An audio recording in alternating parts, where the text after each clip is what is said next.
안녕하세요. 본의 아니게 남의 집 재산 다툼에 휘말렸다가 대운을 얻게 된 40대 기혼 남자입니다. 일단 제 소개를 하자면 저는 고아입니다. 부모님에 대한 기억이 없는 건 아니고 제가 미성년자일 때 돌아가셔서 지금은 얼굴도 흐릿해요. 부모님 사진 한 장 갖고 있지 않은 것이 뒤늦게야 서럽더군요. 그도 그렇지만 더 서러운 건 내 뒤를 든든하게 지켜주던 부모님의 존재가 없는 것 아니겠습니까? 제게도 부모님이 계셨다면 적어도 제 존재 자체를 욕하는 사람들은 없었겠죠. 세상에는 부모님을 잃는 것만이 가장 아픈 슬픔이라고 생각을 했는데 살다 보니까 그에 상응하는 고통도 있긴 하더라고요. 가족은 아니지만 가족만큼 아꼈고 마음을 준 사람들에게 당한 배신은 이루 말할 수 없이 괴로웠습니다. 저는 그저 소중한 사람들에게 진심을 보였을 뿐인데 결국 돈 앞에서는 모든 게 왜곡이 되는 것 같더라고요. 사람을 변하게 하는 것이 돈이라고 하는데 그것도 기준치에 따라 민감도가 다르다고 봐요. 저한테는 조약돌만큼의 돈밖에 못 가진다 하더라도 소중한 사람들과 어울리는 게 중요한 반면 제 사람들은 바위만큼의 돈을 얻을 수만 있다면 소중한 것은 아예 없구나 느꼈습니다. 이렇게 사연을 올리게 된 이유는 돈이 얼마나 대단하면 사람이 이렇게까지 무서워질 수 있는 건지 봐주십사 올렸습니다. 제가 인생을 너무 쉽게만 보고 있었던 건지 잘못 살고 있는 건지 꼭 좀 들어보시고 조언 부탁드립니다. 제게는 유일한 가족인 아내가 있어요. 저는 고등학교 때 부모님을 여의었고 학교를 끝까지 수료하지 못해 겨우 중학학력만 갖고 있는 사람입니다. 그런 부족한 제게 아내는 그야말로 한 줄기의 빛 같은 존재였어요. 아마 아내가 없었다면 저 혼자 어디 한강 주변에 맴돌며 나쁜 생각을 했을지도 모릅니다. 형제 하나 없던 저는 본래 서울이 고향이에요. 부모님이 돌아가시고 경제 지원이 끊겨 그 넓은 서울 거리를 혼자서 전전했었습니다. 게다가 저희 집이 원래 형편이 어려웠던지라 받은 유산은커녕 빚밖에 없는 처지였어요.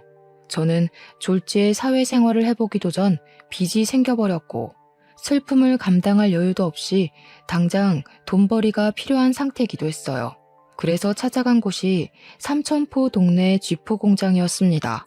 그곳을 알고 찾아간 것은 아니고 그저 서울보다 비교적 취업이 쉽고 좀 촌동네를 찾다 보니 알게 된 곳이었어요. 일자리를 구해야 했던 제가 가장 먼저 했던 게 미용실 방문이었는데 그래도 취업하려면 머리 정리라도 해야 될 것 같아 미용실을 들렸었죠. 거기서 제 사정을 들은 미용실 원장이 쥐포 공장을 추천해줬습니다. 제가 찾아간 공장은 직원이 주로 가족들로 이루어진 작은 공장이었어요. 그곳에선 처음에 10대인 저를 보곤 당연히 안 받아주려고 했었는데 제가 무릎을 꿇고 사정을 했습니다. 그러니 역시나 제 사정을 알고 불쌍하다며 받아주셨어요. 어떤 마음으로 저를 바라봤는지는 제게 중요하지 않았고 그저 제 목숨 하나 건사하게 해준 고마운 사람들이라고만 생각했습니다. 저는 저를 걷어준 그 은혜에 보답하느라 피해주지 않으려고 최대한 어른의 몫을 해내려고 했어요. 그렇게 수십 년 동안 저는 그 집안의 가족처럼 오래오래 함께 일을 해왔어요. 쥐포 공장 사장님에겐 아들이 2명 있었는데 그 아들들도 초반에는 쥐포 공장에서 일을 하고 있었습니다. 제게 일을 친절히 가르쳐줬던 좋은 형들이었어요. 근데 사장님이 저보고도 어느 순간부터 막내 아들이라 불러주시더라고요. 솔직히 그 소리를 처음 들었을 때 많이 울었습니다. 기대하지도 않았던 가족이 살아 돌아와서 제 곁에 있어준 기분이었거든요.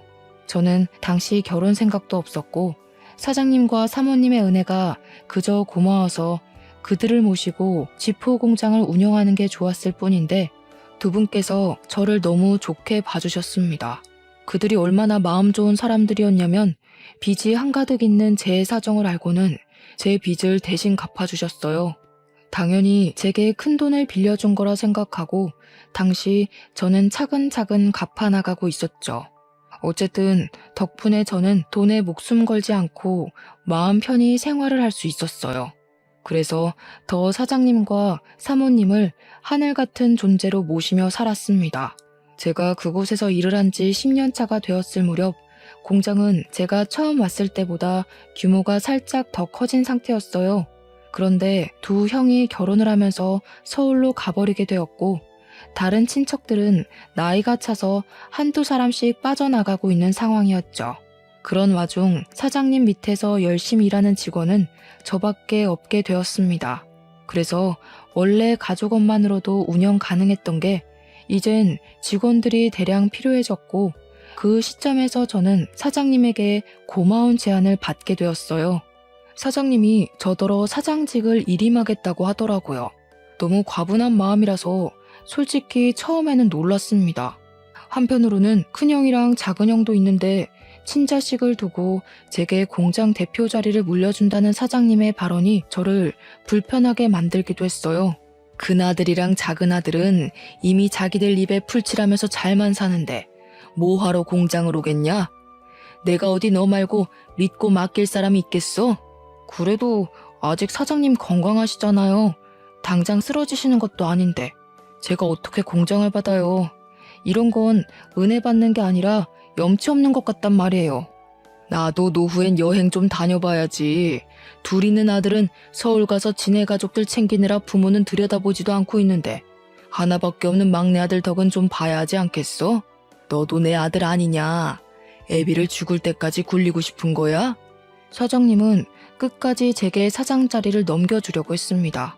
제게 말은 일부러 세게 하기도 하고 제가 곤란해 할 말을 서슴지 않으면서도 죄책감은 느끼지 않도록 어쩔 수 없는 이유를 억지로 만들어내기도 했어요. 제가 죄책감 갖지 않도록 설득하는 사장님의 말은 사실상 생각해보면 틀린 부분은 없습니다. 사장님 말대로 큰형, 작은형은 이미 서울에서 직장 생활 중이기에 공장을 이어받을 수 없는 상황이었거든요. 사장님 건강은 당시 아직 정정한 상태였지만 미리 후계자를 뽑아서 인수인계를 해야만 공장이 타격 없이 돌아가기 때문에 정황상 제가 물려받는 게 맞긴 해요. 다만 제가 걱정이 되었던 건 사장님이 아들이라고 불러주니 저도 여태 사장님과 사모님을 아빠, 엄마라고 생각한 거지 진짜로 혈육이 아니잖아요. 그런데 혈육 아닌 사람에게 온 세월 바쳐 일궈낸 자산을 물려주겠다고 하니 제가 다 미안했습니다. 정작 사장님과 사모님은 괜찮아 보였는데 말이죠. 그러나 별 수 있었겠습니까?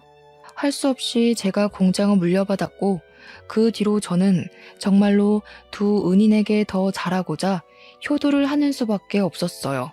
그렇게 몇 년을 더 사장님과 바짝 붙어 다니며 인계를 받았습니다. 그런 와중에 공장에 있던 경리가 결혼한다고 일을 그만두면서 다른 사람을 뽑게 되었는데 고맙게도 새로운 경리가 바로 제 아내 되는 사람입니다. 면접은 제가 봤어요. 솔직히 비즈니스에서 사심이 들어가면 안 되는 거 알지만 아내가 정말 제 이상형과 가까워서 뽑게 되었습니다. 뽑고 나서야 근무적인 부분에서 부족함이 있으면 어쩌나 걱정이 되었는데 다행히 아내는 일도 야무지고 칠칠 맞지 않았고 곧잘 하더라고요. 덕분에 저는 아내에게 더욱 빠지게 되었고 출근할 기분이 나서 구름을 타는 것 마냥 붕붕 뜬 시간을 보냈어요. 제겐 첫 여자였던 아내에게 감히 고백할 생각은 못하고 저 혼자서 남몰래 마음만 키워갔어요. 그런데 놀랍게도 한날 아내가 먼저 제게 호감을 표시해 주더라고요. 아내가 하는 말이 자기가 호감을 느낀 것도 사실이지만 먼저 고백을 할 수 있었던 건 제 얼굴에 감정이 다 티가 나서 제 마음을 모를 수가 없었다고 했어요. 제가 자신을 좋아한다라는 걸 확신할 수 있었기에 아내도 고백할 용기가 있었다고 했습니다. 참 멋없는 시작이었지만 그래도 좋았습니다. 저는 그렇게 제게 과분한 아내와 사귀게 되었고 결혼까지 약속하게 되었어요. 정말 감사하게도 사장님은 제가 친아들처럼 혼수까지 해주시더라고요. 괜찮다고 나도 모은 돈 많다고 했는데도 사장님은 늘 제게 고마운 말로 저의 입을 다물게 했습니다. 아들한테 혼수 안 해주는 부모도 있다냐? 자식이 진짜 나를 닮기라도 했나? 와이프 되는 사람도 참 이쁜 여자로 골랐다. 나도 네 엄마랑 결혼하려고 몇 년을 쫓아다녔는데. 쓸데없는 소리 한다 또. 균성아, 필요한 거 있으면 우리한테 얼마든지 말해. 신혼집은 당연히 남자가 해가야 되는 거 알지? 집은 공장이랑 가까운 데로 계약했는데 시간 나면 괜찮은지 보고 와라. 남자는 태어나서 딱 3번만 울어야 된다는데 저는 그날로 3번째 울음을 보였어요. 부모님이 돌아가셨을 때 처음 울었고 사장님이 아들이라고 불러주셨을 때 2번 울었습니다. 그리고 제게 든든한 부모가 되어준 사장 사모님의 마음을 선물 받았을 때 3번째로 울게 되었네요. 저는 결국 사장 사모님의 고집을 꺾지 못해 작은 아파트까지 선물을 받아버렸어요. 형들도 와이프까지 데리고 삼천포로 내려와서 제 결혼을 축하해주는 성의를 보여줬고요. 저를 지지하는 사랑하는 사람들이 전부 제 곁에 있었습니다. 정말 완벽한 삶이라 생각했어요. 저는 가족이 없는 고아인데 마치 가족이 있는 느낌이라서 고아 신세가 전혀 서럽지 않았습니다. 그래서 평생 이제 행복할 일만 남았다고, 내가 과분하게 받은 이 행복을 보답할 일만 남았다고 생각했습니다. 하지만 누가 그런 소리를 했던 기억이 있는데요. 너무 행복하면 크게 들뜨지 말라고 불행이란 브레이크가 찾아온대요. 그 말이 망상은 아니더라고요. 살아갈 이유가 가득하기만 했던 제게 부모님을 잃었을 때와 같은 고통이 닥쳐왔습니다. 그 문제는 제가 존경하는 사장님의 병세가 악화되기 시작했을 때부터 일어났어요.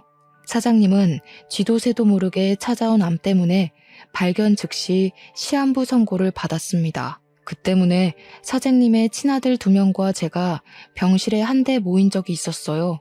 그렇게 모이게 된 건 제 결혼식 이후 오랜만이었습니다. 오랜만에 같이 얼굴 보니까 좋네. 다름이 아니고 내가 시간이 얼마 안 남았잖아. 살아있을 때 재산 정리를 좀 하고 싶어서 불렀다. 그 자리에서 사장님은 자기 멀쩡할 때 재산 얘기를 하고 싶었다고 하면서 입을 떼기 시작했어요. 당연히 저는 남의 일이라고만 생각했습니다. 다시 말하지만 가족처럼 살긴 했어도 저는 친가족이 아니잖아요. 그런데 사장님이 하는 말은 제게도 충격이었어요. 사장님이 큰형, 작은형 얘기를 먼저 하면서 둘에게 지분을 40%씩 똑같이 나눠주고 나머지 20%는 약소하지만 제게 떼어줄 거라고 하시더라고요. 사장님 재산에서 20%면 무려 8억 가까이나 되는 돈이었습니다. 그것만으로도 충분히 놀라서 당황스러웠는데 사장님이 뒤에 덧붙이는 말은 제대로 된 불씨를 지폈어요. 공장은 균성이가 내내 운영했으니까 앞으로 균성이 몫인 거라. 여기에 대해선 불만 갖지 마라. 너희들이 가족 꾸려서 서울 밥 먹을 때 균성이는 밤도 옳게 못 자고 혼자서 공장 관리했다. 당연히 하던 놈이 공장 소유하는 게 맞지 않겠냐? 사장님의 이 결정은 좀 많이 놀랐어요. 사장님이 제게 그냥 공장을 물려준다고 했을 땐 제가 도맡아 운영하다가 다시 사장님이나 사모님께 돌려줄 생각을 하고 있었거든요. 사장님 말대로 공장까지 제게 넘어와 버리면 사실상 큰형이랑 작은형 대비 제게 떨어지는 상속 비율이 크게 차이나지 않았기 때문이에요.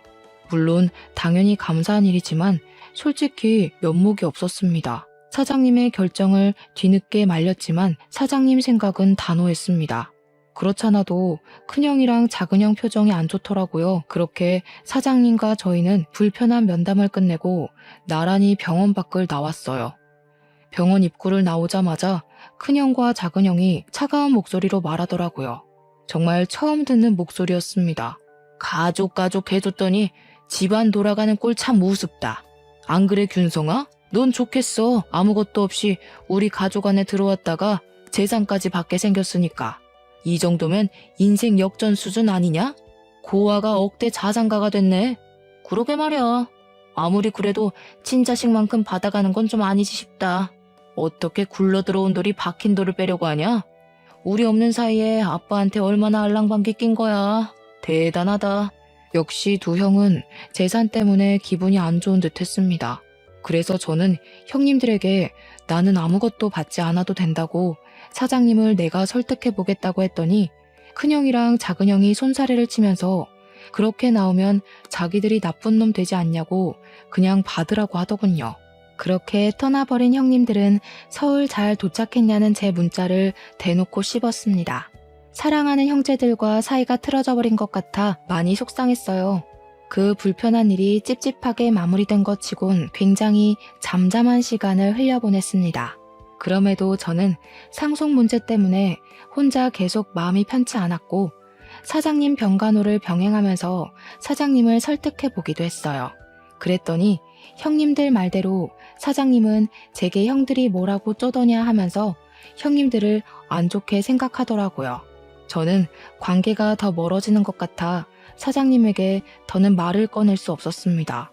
소가리를 심하게 하다 보니까 점차 제 기력이 초췌해져 갔어요. 그런 제게 힘이 되어준 건 제 아내였어요. 아내는 언제나 제 선택을 존중하겠다고 했고 제가 무슨 선택을 해도 내 잘못 아니니까 너무 상심하지 말라며 위로를 했어요. 그러면서 매일같이 맛있는 밥을 차려주고 약도 챙겨주고 열심히 제 내조에 힘을 썼죠. 저 때문에 제가 사랑하는 사람들 사이에 균열이 생기는 것 같아서 솔직히 두려웠고 다 버리고 떠나고 싶기도 했거든요. 그런데 아내를 보고서 제가 할 수 있는 데까지 노력해보고자 마음을 단단히 먹을 수 있었어요. 하지만 역시나 저의 찝찝했던 기분은 괜한 것이 아니었나 봐요. 어느 날 새벽에 사모님한테 전화가 왔는데 저더러 집에 좀 와줄 수 있냐고 하는 겁니다. 전화상으로도 느껴질 만큼 사모님 목소리가 안 좋았어요. 바로 일어나 옷을 갈아입는데 아내도 깨서는 같이 가자고 하더라고요. 사장 사모님이 제게 부모 같은 존재다 보니까 아내도 자연스레 사장님 내외를 시부모처럼 모셨거든요. 저희 둘은 얼른 챙겨서 그 야밤에 사장님 집을 향했습니다. 사장님 집과 저희 집은 공장 주변에 있어서 아주 가까웠어요. 걸어가도 되는 거리여서 급히 뛰었습니다. 집에 들어갔더니 집이 어질러져 있더라고요. 사모님은 거실 한가운데 서서 아무래도 강도가 든 것 같다면서 벌벌 떨고 있었습니다. 너 아빠 간병한다고 한동안 집을 안 왔었잖아. 짐 좀 챙기려고 와봤더니 세상에나 이 지경으로 되어 있지 뭐니? 우리 집에 올 사람이 없는데 왔다고 해도 애들이면 연락을 했을 거고 이렇게 집을 엉망으로 해놓지도 않았겠지. 아내가 불안에 떠는 사모님의 손을 잡아주었고 저는 일단 경찰에 신고를 했습니다. 그리고 사모님에게 뭐 없어진 거 없는지 찾아보자 했어요. 고맙게도 며느리가 사모님 곁에 딱 붙어서 같이 움직여 주더라고요. 저는 혼자 다른 방에서 이것저것 뒤집고 있었는데 나중에 사모님이 소리를 질러서 그곳으로 뛰어갔습니다. 사모님이 침대 밑에 서랍을 허겁지겁 뒤지면서 무어라 중얼거리더라고요. 없어진 거 있냐고 하니까 사모님이 큰일 난 목소리로 말했는데요. 아휴, 어떡하니? 너네 아빠 유언장이랑 공장 땅 매매 계약서가 없어.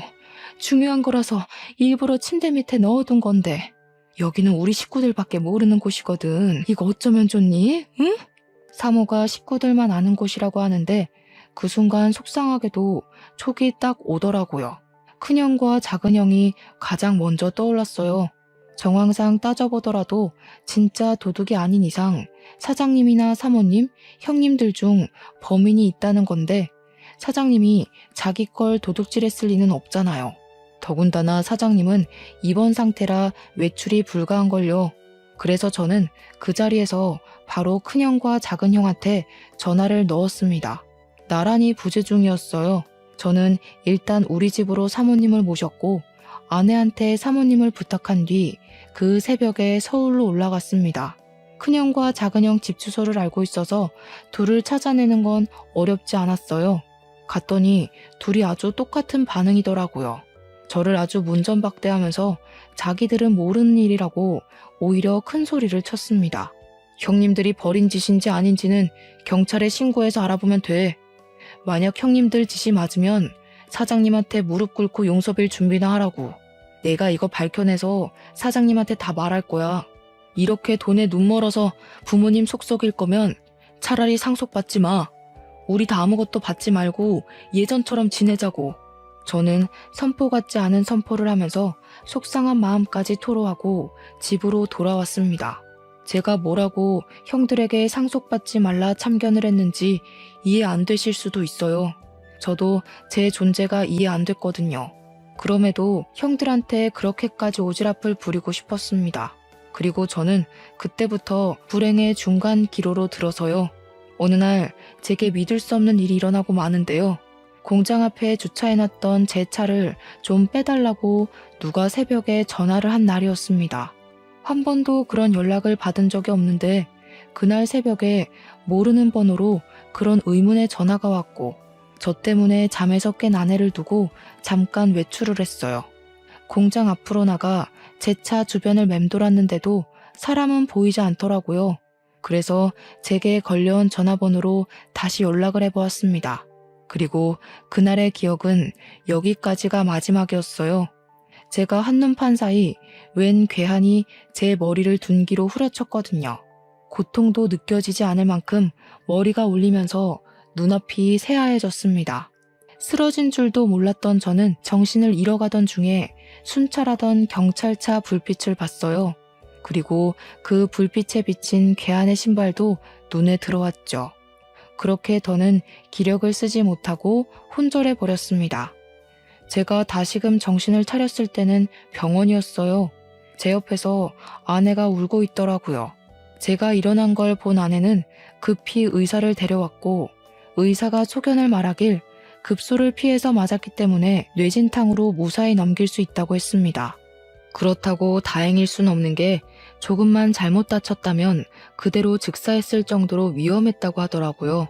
아내는 제가 살았다는 생각에 다리에 힘이 풀려서 오열을 했어요. 그러면서 아내가 제 기억에는 없는 얘기를 서럽게 호소하는데 하는 말들이 뭔가 상황이 잘못되었다는 걸 암시하고 있었어요. 사장님 돌아가셨어. 근데 당신이 죽였대. 당신이 그런 거 아니잖아. 도대체 무슨 일이 있었던 거야? 누가 당신한테 그런 짓을 한 거야? 당신도 피해자라고 내가 계속 말했는데 사장님 아들분들이 말도 안 되는 증거물 얘기까지 하는 바람에 다들 당신이 사장님한테 해코지한 줄 알고 있어. 그날 그렇게 의식을 잃은 저는 무려 5일 동안 깨어나지 못하고 내내 기절해 있었다고 했습니다. 아내가 지난 3일 동안 장례식장과 내 병실을 오가면서 지냈었는데 분위기가 많이 안 좋았다고 했어요. 그 원인이 저 때문이라서 아내도 사장님 발인까지는 함께하지 못하고 쫓겨났다네요. 그러니까 당시 제가 사장님을 죽인 가해자라고 여론이 몰려있는 상황이었다는 겁니다. 사장님 장례식장에서 큰형이랑 작은형이 알 수 없는 증거물을 기반으로 저를 가해자로 몰았다고 했어요. 그 증거물은 다름 아닌 공장 주변 CCTV였대요. 제가 공장 주변 사장님 집에서 사장님 재산을 불법적으로 빼돌리려고 했는데 그때 운 좋게 괴한이 공장 털러 왔다가 나를 공격했고 지나가는 경찰에게 발각되어 저를 잡았다는 말도 안 되는 얘기였어요. 뿐만 아니라 또 제가 매일 사장님 병문안을 가는 점을 이용해서 그걸로 제가 사장님 산소호흡기를 뗐다고 구라를 쳐놨다는 게 아닙니까? 하필 그날은 사모님이 집을 들락날락하며 바깥일을 볼 때라서 병실에 없었을 적이었습니다. 그래서 제가 퇴원을 하면 경찰로 연행될 처지라고 하는데 아내 얘기를 다 들어도 도통 어떻게 이해를 해야 되는 건지 어렵기만 하더라고요. 제가 사장님을 죽였다뇨? 사장님이 저한테 어떤 사람인데요?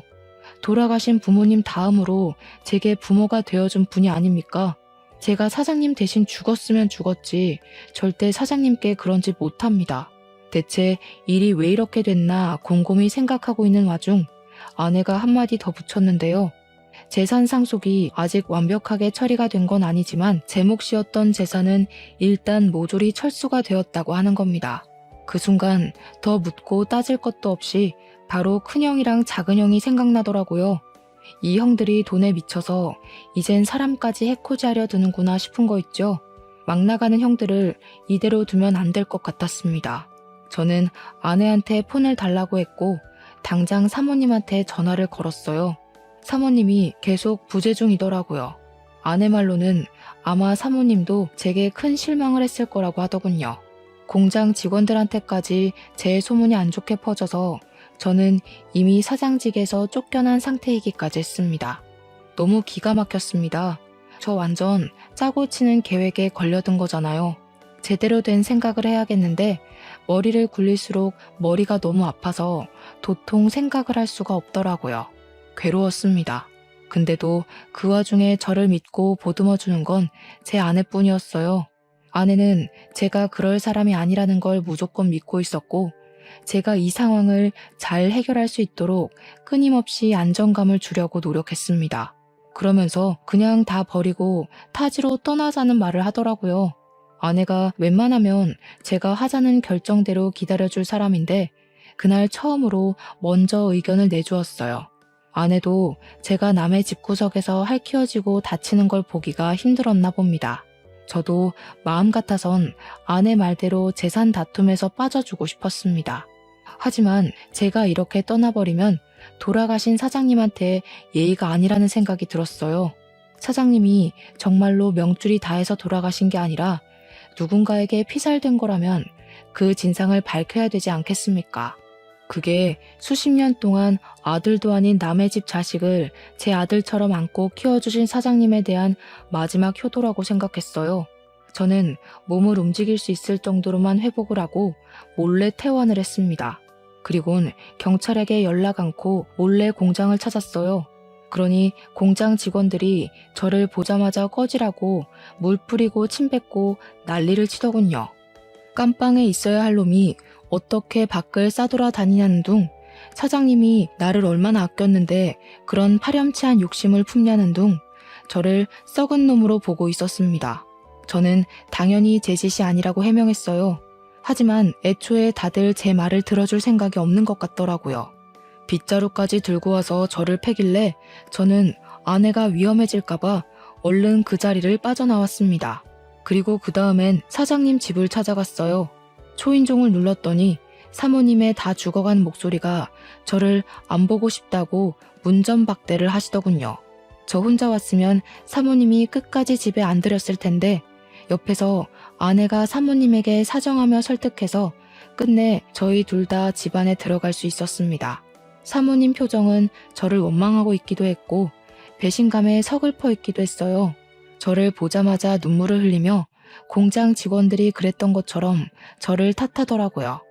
그래도 나는 끝까지 너를 믿었어. 그런데 네가 어떻게 그래? 우리 그이가 너를 진심으로 아들이라 생각했는데 어떻게 재산 때문에 그런 끔찍한 짓을 벌일 수가 있어? 이 양심 없는 놈아, 너는 여길 찾아올 자격도 없어. 저를 원망할 수밖에 없다는 거 알아요. 근데 제가 그런 거 아니에요. 저한테 사장님이 어떤 존재인지 잘 아시잖아요. 저는 공장도 필요 없고 재산도 필요 없던 사람이에요. 돈 때문에 사장님 배신할 거면 제가 나이 40 될 때까지 버티고 있었겠어요? 저 쓰러졌던 날, 저 때리고 도망친 사람을 봐서 찾아온 거예요. 제가 해명을 해도 사모님은 울기만 했지 제 말을 믿어주지 않았습니다. 돌아가신 사장님이 불쌍하다면서 계속 제 등짝을 때렸어요. 거기다 대고 저는 그날 새벽 제게 전화를 해서 공장 앞으로 나오라고 했던 사람의 통화 녹음을 들려줬습니다. 그러니 사모님께서 집중을 해주시더라고요. 저는 설명을 덧붙여서 그때 상황을 설명했고 둔기를 맞고 쓰러지면서 눈을 감기 전에 도망가는 사람 신발을 봤다고 했어요. 그게 바로 골프 운동화였다고 하니까 갑자기 사모님이 사색이 되더라고요. 그래서 왜 그러냐고 물었습니다. 사모님이 우왕좌왕하면서 휴대폰을 보여줬는데요. 혹시 이런 골프화였냐고 묻더라고요. 제가 그날 본 건 바이올렛 색상의 베이지 밑단을 단 수제 운동화였거든요. 근데 사모님이 보여준 것도 제가 본 것과 동일한 색상이더라고요. 그래서 저는 바로 이게 맞는다고 이걸 어떻게 사모님이 갖고 있냐고 물었죠. 네 형들이 골프 좋아하잖니. 네 아빠가 형들 생일 선물로 한 켤레씩 주문 제작한 거야. 아빠가 보라색을 좋아해서 똑같이 수제로 맞춰줬던 거다. 너는 골프를 안 치니까 아빠가 결혼식 날 구두 한 켤레 해줬던 거고. 맞습니다. 제가 결혼하는 날 사장님이 뜬금없이 구두를 선물해 주었어요. 그 구두가 제 발에 꼭 맞아서 중요한 날에만 신는다고 지금도 상자에 소중히 보관하고 있거든요. 그런데 형님들이 생일 선물로 골프화를 받았다는 건 모르고 있었습니다. 그 순간 충격받은 저희들은 그것을 시작으로 다른 증거까지 찾아 나섰어요. 그 과정에서 사모님이 아직 재산 상속이 이루어지지 않아 큰형과 작은형을 다음 주에 만나기로 했다고 말해주더라고요. 그러면서 그동안 사장님, 사모님 둘만 알고 있고 자식들에겐 알리지 않은 한 가지 사실이 있다면서 고백하셨는데요. 사실은 너희들 아빠가 너희들한테 재산 상속을 배정한 게 아니야. 상속인을 나한테 위임해놓고 한 발 빠져 있었어. 나더러 자기 죽고 나면 분명 태도 달라질 자식들이 있을 거라고. 그런 놈한테는 한 푼도 주지 말라 그랬거든. 사장님은 진작에 큰형과 작은형의 무력을 눈치챘다고 했는데 사모님이 자기 아들들이 그럴 리 없다면서 믿지 않았다고 했어요. 그러자 사장님이 사모님한테 자기 죽고 나서 아들들이 어떻게 나오는지 지켜본 뒤에 사모님 뜻대로 상속 진행하라고 위임장을 써줬다 합니다. 그게 사장님의 뜻이었고 유언이나 다름없으니까 사모님은 아들들을 믿지만 그렇게 하기로 따랐어요. 그런데 때마침 장례식장에서 큰형과 작은형이 제가 사장님을 죽였다면서 이런저런 증언을 기반으로 술술 말하길래 정말로 제가 그런 파렴치한 짓을 저지른 줄 알았다고 했습니다. 그래서 사모님은 돌아가신 사장님에게 원망까지 했다고 했어요. 남의 자식한텐 그리 자비롭고 친자식한테는 그리 냉철해서 벌 받은 거라고. 당신이 아끼던 양아들 같은 녀석한테 호되게 당하니까 이제야 알겠냐면서 그렇게 이미 떠난 사장님에게 호소를 했다네요. 그 일 때문에 저한테 단단히 화가 난 사모님은 제 앞으로 된 재산은 전부 철수하겠다고 그렇게 아내한테 통보를 했대요. 아내가 제 알리바이를 대줬지만 사모님뿐만 아니라 이미 당시 여론이 저를 등져버려서 아무도 아내의 말을 믿지 않았다고 했습니다. 아무것도 모르는 사모님 입장에서 보면 충분히 오해할 만했다고 생각했어요. 일단 상황이 어떻게 돌아가고 있든 가장 중요한 건 증거였습니다. 이미 공장 CCTV는 형들이 떼어갔을 테니 다른 증거가 필요했어요. 마침 그때 아내가 뾰족한 수를 말해주더라고요. 그날 새벽 제가 차 앞에 갔다면 혹시 블랙박스의 현장이 남아있지 않겠냐고요. 아차 싶더라고요. 제가 둔기에 맞았을 때 경찰차가 멀찍이에서 나타나는 바람에 가해자가 급히 도망갔다는 게 떠올랐습니다. 그렇다면 당연히 그들이 제 차에 있는 블랙박스는 차마 손대지 못했을 거란 말이죠. 그들도 당황해서 차 블랙박스까진 생각 못한 것 같더라고요. 얼른 제 차로 가서 블랙박스를 확인했더니 역시나 증거 영상이 고스란히 남아 있었습니다. 너무 안심했어요. 이것만 있어도 형들의 진술은 거짓이라는 게 밝혀질 거였습니다. 그 뒤로 저는 스스로 경찰을 찾아갔습니다. 그리곤 그날 발생했던 사건 진위를 전부 고백했고 제 알리바이를 조사하기 시작한 경찰도 뭔가 이상함을 감지했는지 원래 접수됐던 신고 내용이 어딘가 모르게 부실하다는 느낌을 받은 것 같았어요. 그래서 그 시간부로 경찰은 큰형과 작은형을 조사에 착수했죠. 제 일은 금방 서울경찰로 연계되었습니다. 얼마 뒤 큰형이랑 작은형이 나란히 잡혔다는 연락을 받고 저랑 아내 그리고 사모님은 같이 서울로 올라갔어요. 서에 도착했더니 큰형이랑 작은형이 저를 보자마자 살인자 새끼라고 삿대질을 하는 겁니다. 이 새끼가 감히 누구한테 누명 씌우려고. 형사님들, 저 녀석 말 들으면 안 돼요. 제가 아들이잖아요. 저 녀석이 우리 가족한테 들러붙을 때부터 수상했다고요. 제대로 확인해 보시라니까요. 큰형은 끝까지 제 탓을 했고 작은형은 저한테 쌍욕까지 일삼았습니다. 하지만 저는 잠시 대꾸를 참고서 묵묵히 경찰에게 제 입장을 표명했어요. 그리고 병원 CCTV도 구석구석 확인해 볼 것을 따로 요구했습니다. 병원 CCTV에 좀 당황했는지 큰형이 옆에서 사기치지 말라며 제 멱살을 잡더라고요. 뻔뻔하게 어디서 주작질이야? 네가 만들어낸 증거인 줄 모를 것 같아? 그래봤자 네가 우리 아빠 재산 빼먹으려고 들러붙어 있던 사실은 안 바뀌어.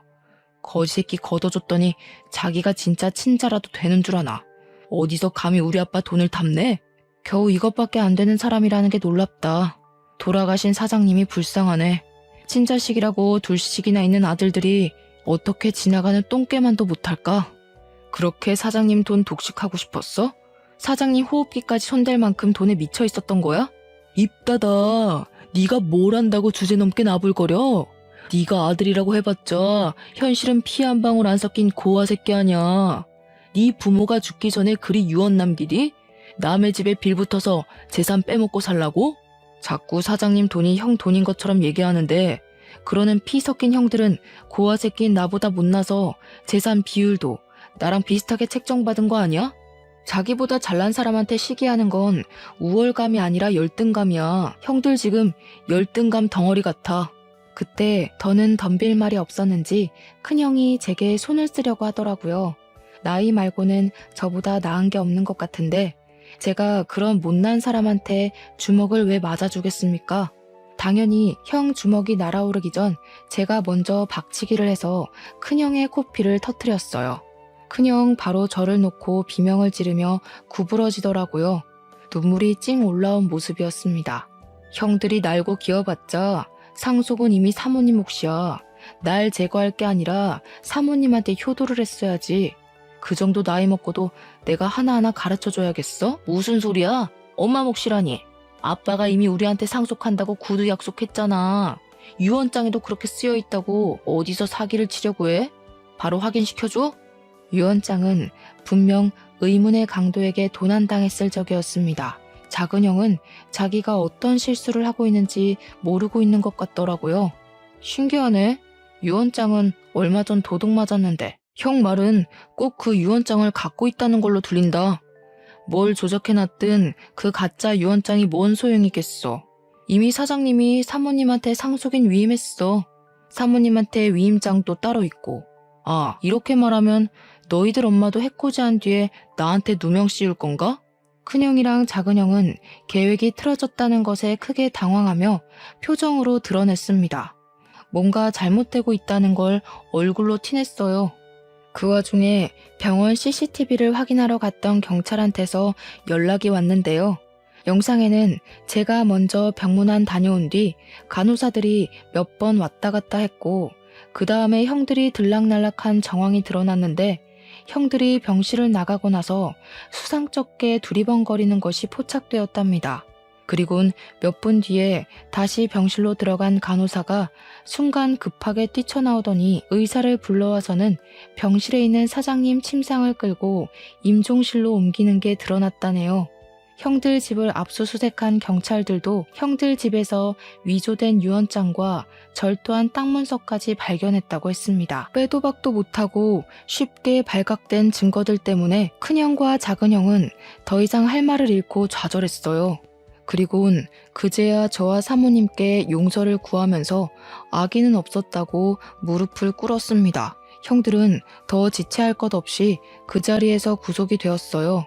연행당하는 아들들을 보면서 사모님은 울며 불며 자식들을 패기 시작했습니다. 도대체 균성이한테 무슨 짓을 한 거냐? 아무 잘못 없는 아이한테 왜 그런 짓을 했어? 너희들이 그러고도 사람이야? 이제 네 아빠 얼굴을 어떻게 보니? 그래도 내 배 아파 낳은 자식이라고 끝까지 편을 들었는데 어떻게 엄마 마음을 이렇게 찢어놓을 수가 있어? 며느리는 사모님을 보필하면서 주저앉는 사모님을 보듬어 주었습니다.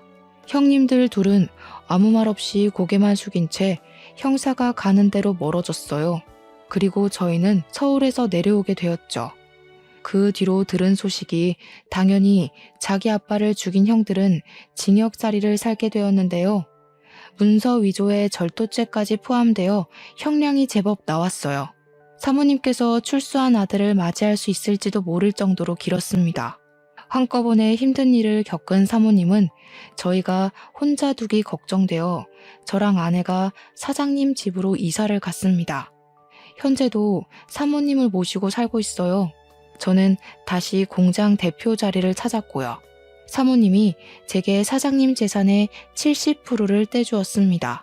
나머지 30%는 패 죽일 놈도 아들은 아들이라고 몫을 조금 남겨놓아야겠다고 하더군요. 그게 사모님의 괴로운 마음에 조금이나마 위안이 된다면 저도 사모님 뜻을 충분히 존중해 줄 수 있습니다. 그리고 저를 오해했던 공장 직원들도 당연히 오해가 풀렸고 제게 사과를 했어요. 사장님 아들 욕까진 차마 더 하지 못하더라고요. 어떤 분은 잘 알지도 못하고 저를 막대했다는 죄책감에 일을 그만두기도 하셨습니다. 제 아버지뻘 같은 분이셨는데 일을 참 우직하게 잘하셨던 분이거든요. 저는 정말 괜찮았고 상황이 그럴 수밖에 없었던 건데 그만두셨다고 해서 속상했습니다. 그분께 따로 문자를 넣어드렸는데 답장은 오지 않았어요.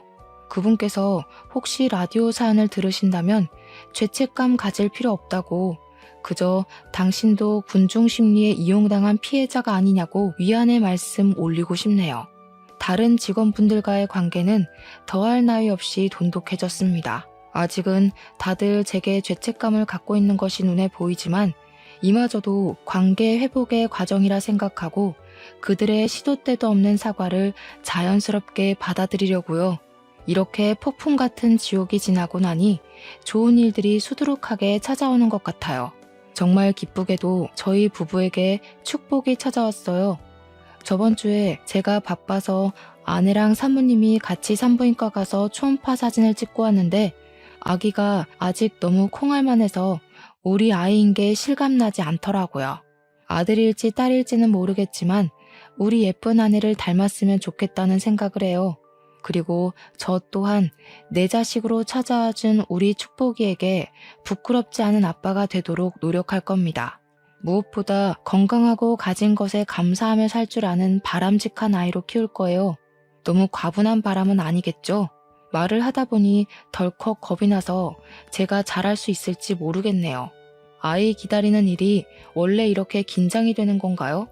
다른 아빠들도 다 그렇겠죠? 아무튼 저랑 아내 그리고 제게 어머니와 같은 사모님까지 저희는 곧 새로 생길 식구인 아이를 만날 그날만 손꼽아 기다리면서 한동안 설레는 시간을 보낼 것 같습니다. 다소 지저분했을 사연이었는데 중간에 채널 돌리지 않고 집중해줘서 감사해요. 청취자분들 인생은 태풍 길 없이 산들바람만 이는 삶이길 바랍니다. 행복하세요.